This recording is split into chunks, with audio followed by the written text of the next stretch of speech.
Some stories don't begin with dramatic moments.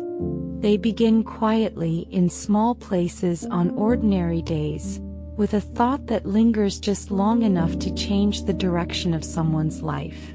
This one begins in a rural village in Malawi, a place shaped by long seasons, wide fields, and a wind that always seemed to blow, whether people were ready for it or not.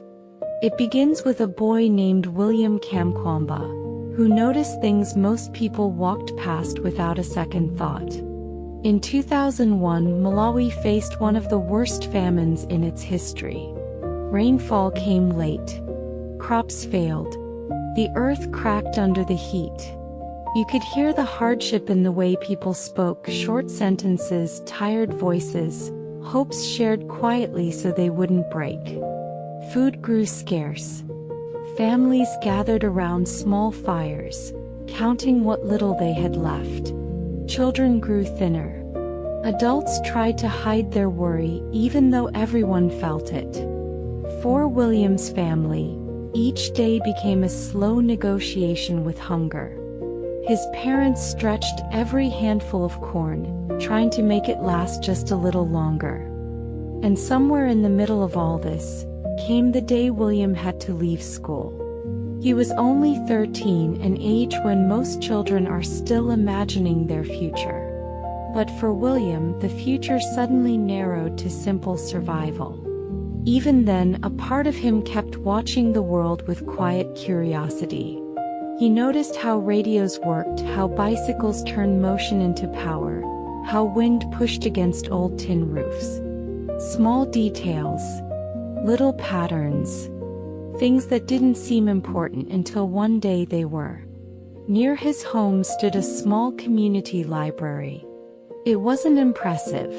A few shelves, a few donated books, pages softened by too many hands. But to William it felt like a doorway into a larger world. One afternoon he picked up a science book called Using Energy. Inside was a simple diagram of a windmill, a wooden tower, wires, blades turning in the wind. At first it didn't seem special. But William stayed on that page longer than he expected. He studied the drawing again and again, his eyes tracing the lines as if the answer he needed might appear if he looked closely enough. And then a thought rose inside him, quiet but stubborn. If the wind can turn these blades, it can turn ours. If we can make electricity, we can have light. We can draw water. Maybe we don't have to live like this forever. It wasn't exactly hope. More like the possibility of hope.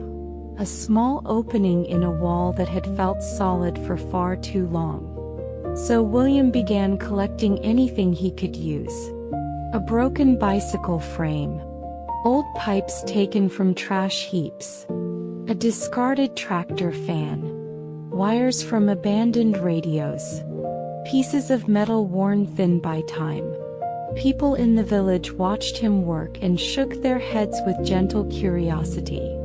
Some smiled, thinking it was just a boy's distraction from a difficult year.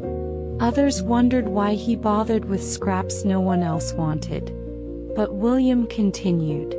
Every night he returned to the diagram, running his finger along the page, trying to match the picture to the mismatched parts he had. He failed often. Pieces fell apart. Bolts wouldn't hold. More than once, the windmill leaned so much it looked as though it might collapse entirely. But failure never felt final, only like a pause before the next attempt.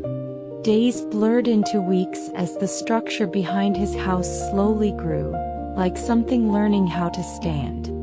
Its wooden frame looked fragile, yet William checked every joint carefully, tightening, adjusting, believing quietly but fully that it could work.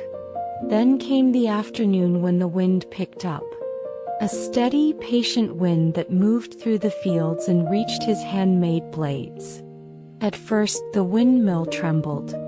Then the blades began to turn, slow, uneven circles at first, then smoother, steadier ones, until electricity traveled down the wire and a small bulb flickered on. It wasn't bright, just a warm, gentle glow in a dim room. But for William's family, it was a kind of miracle, a sign that their lives didn't have to remain in darkness. William refined his design, built another windmill, then another. Soon radios were powered again. Water was being pumped from the ground into fields that had been dry for too long. Neighbors who once doubted him began visiting to see the spinning blades for themselves. They stood quietly, watching the wind do its work, grateful that someone had imagined a different possibility for their village. News traveled quickly. Local reporters came first, then international journalists. And before long, William stood on a stage at TED, a teenager from a small village, speaking to a world eager to understand how a boy with no resources built something powerful enough to change his community. His story later became a best-selling memoir and a Netflix film, The Boy Who Harnessed the Wind. But fame never seemed to matter to him. When asked why he did it, his answer was always simple: I wanted to help my family. Sometimes courage doesn't look dramatic. Sometimes it grows slowly in quiet places, held together by determination and the belief that even the smallest idea might become something that lights the way forward. William didn't wait for someone else to change his world. He started with what he had: a page in a book, a handful of broken parts, and the wind that had been there all along. And because he did, light reached places that had lived too long in the dark.